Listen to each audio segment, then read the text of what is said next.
Sir நம்ம மூணாவது question போறதுக்கு முன்னாடி ஒரு சின்ன ஒரு கருத்து மட்டும். இப்போ வந்து இங்க இருந்து எண்டு கார்டுன்னு ஒன்னு சொன்னீங்க ஆரம்பிக்கிறப்ப. இப்ப தண்ணியில மீன் அழுதா உன் பாட்டு தண்ணியில மீன் அழுதா தண்ணி குடிக்க சொன்னது தப்பா போச்சு. கரைக்கு ஒரு தகவலும் வருவது இல்ல சார். அந்த மாதிரி தான் எஸ்பி வேலுமணி சிவி சண்முகம் அவர்களுடைய நிலைமை என்பது இருக்கிறது. அதிமுகவில் சோகரசம் இவ்வளவு சார். அதான் சார் உண்மை. இப்ப நான் உங்களுக்கு ரெண்டு கேள்வி வேகமா கேட்டுட்டு டக்குன்னு ஓடிடுறேன்.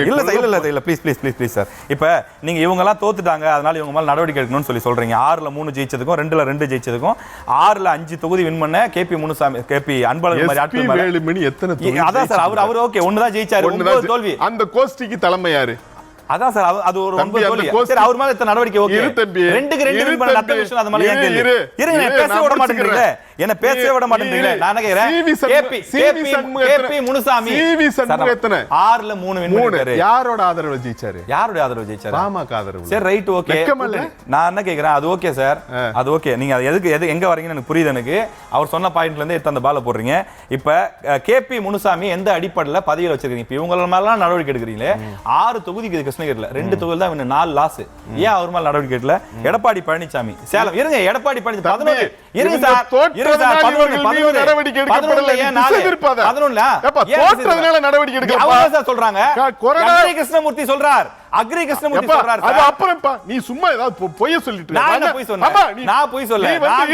இரு தவறான தகவல் சொல்ல. அவர் எதுக்கு நடவடிக்கை எடுத்துட்டாங்கன்னா தாவேக அரசுக்கு ஆதரவு கொடுத்திருக்காங்க. அது கட்சி கட்டுப்பாடு மீறி. அப்ப எதுக்கு சேர்த்தீங்க கட்சியில? அப்ப எதுக்கு சமரசம் பண்ணி எதுக்காக சேர்த்தீங்க? எதுக்காக சேர்த்தீங்க? கால்ல விழுந்தாங்களோ கையில விழுந்தாங்களோ யார் அதாவது கிடையவே. நீங்க சமரசம் செய்து இழந்த பதவிகளை மீண்டும் கொடுக்கிறேன் சொல்லி வாக்குறுதி கொடுத்து உள்ள சேர்த்துக்கிட்டு தவறான தகவல் கிடையாது. அதிமுக பீட்டு பார்க்கறேன் எனக்கு தெரியும். அதிமுக எல்லாரும் தெரியும். அவங்க 25 பேர் வெளியே போனது உண்மைதான். ஆனா எல்லாரும் உள்ள வாங்கன்னு சொல்லி சமரசம் செய்து கையொப்பம் வாங்கி விட்டு ஏமாற்றி விட்டார் இபிஎஸ். நேரடியாக குற்றம் சாட்டுறேன். ஏன் அப்ப நீங்க வெளியே அனுப்புங்க. வெளியே அனுப்புங்க. நீங்க ரிமூவ் பண்ணுங்க சார். மத்தவங்க எல்லாம் கட்சி விட்டு நீக்குகிறேன் போறீங்களே. நீக்குங்க சார். கட்சி விட்டு நீக்குங்க சார். என்னன்னா வேலுமணியை நீக்குங்க. சிவி சண்முகத்தை நீக்குங்க.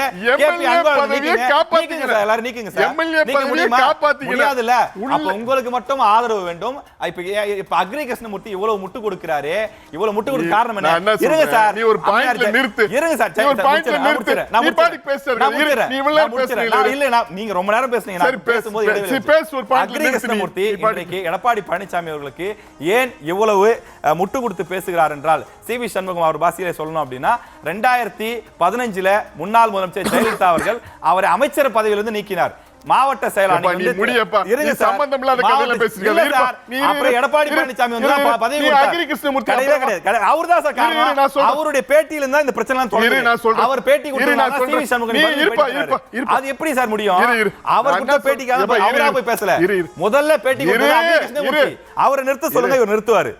அதிமுக பொதுச் செயலாளர் எடப்பாடி பழனிசாமி இவங்க வாக்களித்து விட்டு அதன் பிறகு அந்த தவறுக்காக வருந்தி வந்த போது ஏற்றுக்கொண்டார். அதுதான் கருணை. கிடையவே கிடையாது. என்னன்னா இவங்களுக்கு என்ன சிக்கல்னா இப்போ அவரே வெளியேற்றி விட்டுட்டாருன்னா எம்எல்ஏ பதவியையும் காப்பாத்திக்கிட்டு தாவேக அரசுக்கு ஆதரவா போய் அங்க ஆதாயங்களை அடைந்து கொள்ளலாம்னு சொல்லித்தான் உள்ள இருந்து இவ்வளவு குடைச்சல் கொடுக்குறாங்க. ஒரு கட்சி தலைமை கட்சியினுடைய கட்டுப்பாடு எதை பற்றியும் துளி கூட மதிப்பு இல்லாம ஏன் இதை செய்யறாங்கன்னா எடப்பாடி பழனிசாமி பார்த்து கழுத்தை பிடிச்சு வெளியில தள்ளிட்டா எம்எல்ஏ பதவியையும் காப்பாத்திக்கிட்ட மாதிரி இருக்கும். தாவேக அரசியல் ஆதாயம் அடைஞ்ச மாதிரி இருக்கும். இன்னொரு முறை நம்ம சட்டமன்ற தேர்தலை சந்தித்து மக்கள் மத்தியில சிரிச்சிடாம காப்பாத்திக்கலாம். இவ்வளவு மோசமான உள்நோக்கங்களை கொண்டு ஒரு கட்சிக்குள்ள இருந்து இவ்வளவு மோசம் ஒரு கட்சியினுடைய கட்டுப்பாட்டை பத்தி துளி கூட மதிக்காம அவர் தலைமையை கொச்சைப்படுத்துற வகையில பேசிக்கொண்டு அவரையே பொதுச் செயலாளர் சொல்லி கொண்டு ஏன் இருக்கிறாங்கன்னா ஒரே ஒரு நோக்கம் தான். நீ பார்த்து எங்களை வெளியில் அனுப்பிடு, நாங்க போயிட்டோம்னா எங்க எம்எல்ஏ பதவியும் தப்பிச்சுக்கு நாங்க தாவேக அரசையும் காப்பாத்திக்க இன்னொரு இடம் தேர்தலையும் சந்திக்க வேண்டியதில்லை. இவ்வளவு மோசமான நோக்கங்கள் கொண்டு செயல்படுவது அரசியலுக்கு ஊந்ததா? அந்த வகையில பார்த்தா எம்எல்ஏ பதவியை ராஜினாமா செஞ்சுட்டு அங்க போனவங்க எவ்வளவோ பரவாயில்லைங்கிற அளவுக்கு இவங்க நடந்துக்கிறாங்க. எடப்பாடி பழனிசாமி நீங்க தாவேக அரசுக்கு வாக்களித்ததன் பிறகும் அது தவறு என்று வந்த போது மனமிறங்கி ஏற்றுக்கொண்டார்ல. ஏற்றுக்கொண்டதன் பிறகு நடவடிக்கை எடுத்தாலும் கூட இன்னும் இப்பவும் பதவிகள் கொடுத்திருக்கிறார்கள். அந்த பதவிகளை நாங்க ஏற்க மாட்டோம். நாங்க என்ன பதவி கேட்கிறோமோ நீ அதை கூட அப்படின்னா அப்ப அந்த கட்சி தலைமைக்கு என்ன மதிப்பு இருக்கும்? இது ஒண்ணு. ரெண்டாவது, இந்த எஸ்பி வேலுமணி அவர் பொறுப்பார்ந்த தொகுதிகளில் எத்தனை தொகுதியில் வெற்றி பெற்று கொடுத்திருக்கிறாரு? 1. CV சண்முகம் எத்தனை தொகுதியில் வெற்றி பெற்று கொடுத்திருக்கிறாரு? 3. ஆனா அந்த 3க்கு வெற்றிக்கு யார் காரணம்ன்றாரு? பாமகன்னு இவர் சொல்றாரு. இவ்வளவு மோசமா ஒரு கட்சிக்குள்ள இருந்து பேசுறவங்க நீங்க உலகத்திலே பார்க்க முடியாது. ஆனாலும் இப்போ இருந்துகிட்டு அவர் தான் எங்களுக்கு பொதுச் செயலாளர், ஆரோக்கியமான கருத்து வேறுபாடு. இது எப்படி ஆரோக்கியமான கருத்து வேறுபாடாகும்? ஒரே நோக்கம் தான். 1, உள்ளே இருந்து 3ல் 2 பங்கு எம்எல்ஏக்களை உடைச்சிட்டு போய் அங்க போய் சேர்ந்துடணும், தாவேக்கால போய் சேர்ந்துடணும். அது முடியலையா, எடப்பாடி பழனிசாமியா பார்த்து கழுத்து பிடிச்சி வெளியில தள்ளிட்டாருன்னா எம்எல்ஏ பதவி தப்பிச்சுக்கிற நம்ம அங்க போய் சேர்ந்துக்கலாம். எப்படி போனாலும் அப்படி போனாலும் அங்க போய் ஆதரவு கொடுத்தாலும் திரும்ப அதிமுக வந்தாலும் டெய்லி பிரஸ் மீட்டை பார்த்தாலும் ஒரே ஒரு நோக்கம் தான், ஆதாயம், சொந்த நலன்கள். இதை தாண்டி அதிமுகங்கிற ஒரு கட்சி, இவ்வளவு பெரிய கட்சி, இவ்வளவு நாள 30 ஆண்டுகள் தமிழ்நாட்டை ஆண்ட ஒரு கட்சி, எம்ஜிஆர் ஜெயலலிதாவை நாம தலைவர்களாக கொண்டிருக்கிறோம். ஆனா அதிமுக ஒரு அல்லு சில்லுன்னு ஒரு கட்சி சொல்லுகிறது. அவங்க அமைச்சர்கள் பேசுறாங்க, இப்ப அதிமுக ஒரு கட்சியே கிடையாதுங்க, இப்ப இதுதாங்க அதிமுக, எல்லாரும் இங்க வாங்கன்னு கூப்பிடுறாங்க. அப்படி கூப்பிடுகிற ஒரு கட்சியினுடைய அரசுக்கு ஆதரவையும் கொடுத்துட்டு இப்பவும் வெக்கமெல்லாம் இப்படி பேசிக்கொண்டு திரிகிறார்கள் என்று சொன்னால் இது எவ்வளவு மோசமான அரசியல் சுயநலம் என்பதை மக்கள் பார்த்துட்டு தான் இருக்கிறாங்க. CV சண்முகம் அவர்கள் பேசியது 100% உண்மை. 100% தப்பு. பேசும்போது நான் இவ்வளவு நேரம் அமைதியா இருந்தேன், நீங்க 6 நிமிஷம் பேசியிருக்கீங்க, அப்புறம் இன்னும் டைமே 4 நிமிஷம். ஆமா, அதுதான் நோட் பண்ணி வச்சிருக்கிறேன். இந்த 7:48க்கு ஆரம்பிச்சிருக்கீங்க.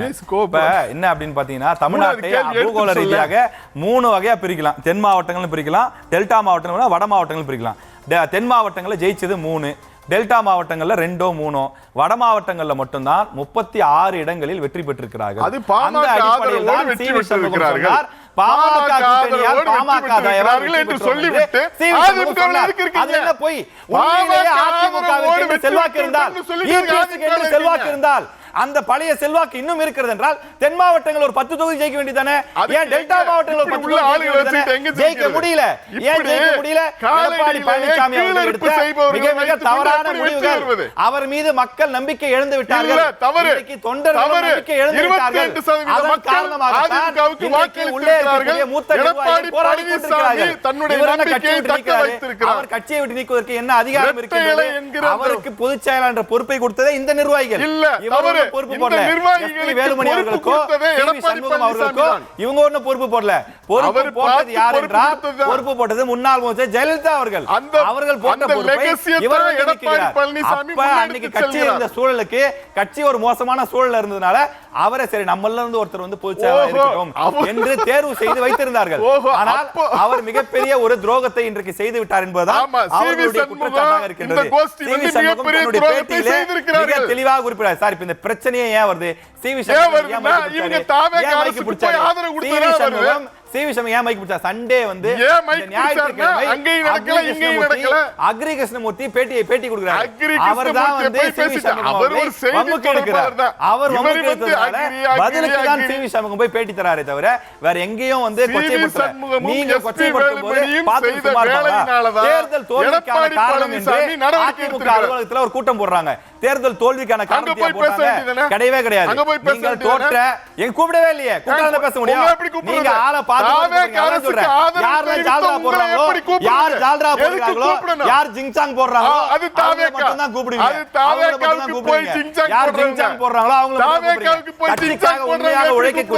கட்சிக்காக இத்தனை ஆண்டுகள் ரஹ்மான் சார், இதுக்கு பதில் சொல்ல முடியுமா? விழுப்புரம் மாவட்டத்தில் 3 தொகுதியில அதிமுக தோத்துருக்கு. விழுப்புரம்